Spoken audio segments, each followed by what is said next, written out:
It was 2003 and life was good. We were students at a university tucked in a buzzing coastal city. Sunny days, salty air, and the kind of freedom only your early 20s can offer.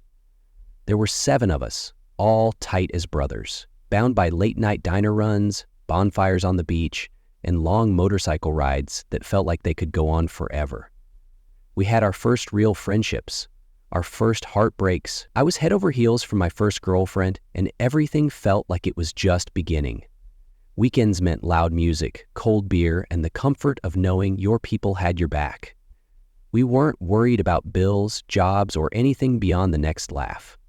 We didn't know it yet, but one trip would change everything and leave a mark we'd carry for the rest of our lives. That weekend, we planned something simple, just the guys, a cabin, and no distractions. One of our friends, Marco, had an uncle who owned a secluded 150-acre property deep in the hills, about 3.5 hours from the city.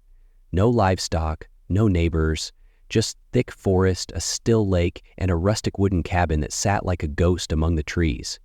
It was the kind of place where the stars looked sharper, the nights got darker, and cell signals went to die. We packed light, grabbed snacks and beer, and hit the road on our motorbikes just after noon. 7 of us in a tight line, engines roaring, chasing wind in silence. No deadlines, no noise, just the promise of a quiet escape. One last taste of boyhood before real life came calling. At least, that's what we thought. Saturday night was mellow. We'd grilled dinner, told dumb stories, and were settling in when Marco's phone rang around 9:45 p.m. An old flip phone barely holding signal. It was his uncle. His voice was low, serious. One of his elderly neighbors in a nearby mountain village had passed away unexpectedly. The man's sister, who lived alone, was devastated and struggling to manage everything. The village was small, even more remote than the cabin, and his uncle asked if we could ride over and help out for the night. There was no pressure, but the silence that followed said it all. We looked at each other. We didn't know the woman, but we respected Marco's uncle and were honestly a little curious. So we geared up, grabbed flashlights, and within 20 minutes, our 7 bikes were cutting through the dark back onto the winding mountain roads. We left at 10:15 p.m., the mountain air already cooler, darker, heavier. The road wound tighter the farther we rode. Sharp turns, steep drops, no streetlights in sight. Our only guide was an old printed atlas and scribbled directions Marco's uncle had given him.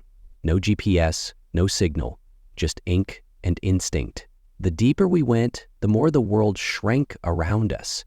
Trees leaning in, stars blinking out. About 2 hours in, we hit a fork in the road. No signs, no markers. Just 2 equally narrow, dirt-covered paths disappearing into darkness. We killed the engines and stood in silence, the forest around us unsettlingly still. Flashlights came out, maps unfolded again, arguments flared. Left or right? No one knew. That's when we heard it, the low hum of an engine approaching from behind, a single pair of headlights cutting through the dark. Help or something else? Out of the mist rolled an old rattling pickup. Faded blue paint, one headlight flickering. It creaked to a stop beside us and the driver leaned out. An older man, wiry with sun-worn skin and tired eyes. "You boys lost?" he asked. We nodded and Marco explained where we were headed. The man gave a slow nod. "I'm headed that way. I'll lead you." We exchanged glances, relief mixed with suspicion. Just before pulling off, he added, almost casually, "Once we hit the ridge road, light something. A match, a lighter, anything burning. Keeps the shadows away." His voice was flat, like he was talking about the weather. Some of the guys chuckled nervously, thinking it was a joke. I didn't laugh. I reached into my backpack and checked for my lighter, just in case. Then we followed him into the trees, engines rumbling, darkness thickening all around us. The ridge road was nothing more than a dirt ribbon carved through a forest that looked dead. Skeletal trees with no leaves, no wind, no animal sounds. Just silence, thick and unnatural.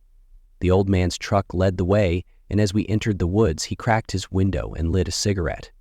I reached into my backpack, found an old stick of incense, and lit it too. I didn't know why, Just felt like I should. That's when the air changed.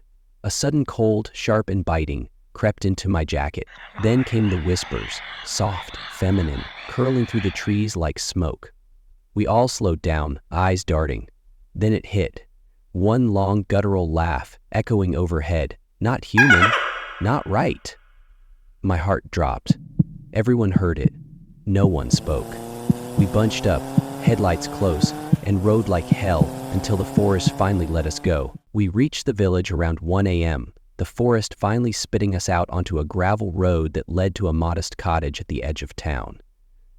The house was old but cared for. Dim porch light flickering as we knocked. An elderly woman answered, wrapped in a shawl, eyes swollen from crying. She was startled to see 7 strangers at her door, but when we explained, her face softened. "God bless you, boys," she whispered. We stayed the night, laying out our sleeping bags on the floor. The next day we helped with everything, moving furniture, organizing papers, even making her lunch. She talked about her brother like he'd just stepped out for a walk. We barely spoke of the Ridge Road. No one wanted to revisit it. By late afternoon, we packed up and left, careful to head home long before the sun even thought of setting. Back in the city a week later, I found myself alone with Marco's uncle.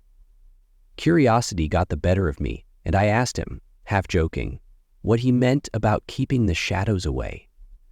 He gave a dry chuckle and waved it off. "Old wives' tale," he said. "Locals just avoid that ridge after dark. Superstitions, you know." But then he paused, eyes narrowing. "Some say something roams those woods, something that only comes for men. Only at night." That was all he said. And honestly, that was enough. We never talked about it again. Not at reunions, not in passing, not even after a few drinks. But in the years that followed, whenever our paths took us near those hills, every single one of us found another route. We didn't explain it. We didn't have to. Some roads are better left in the dark.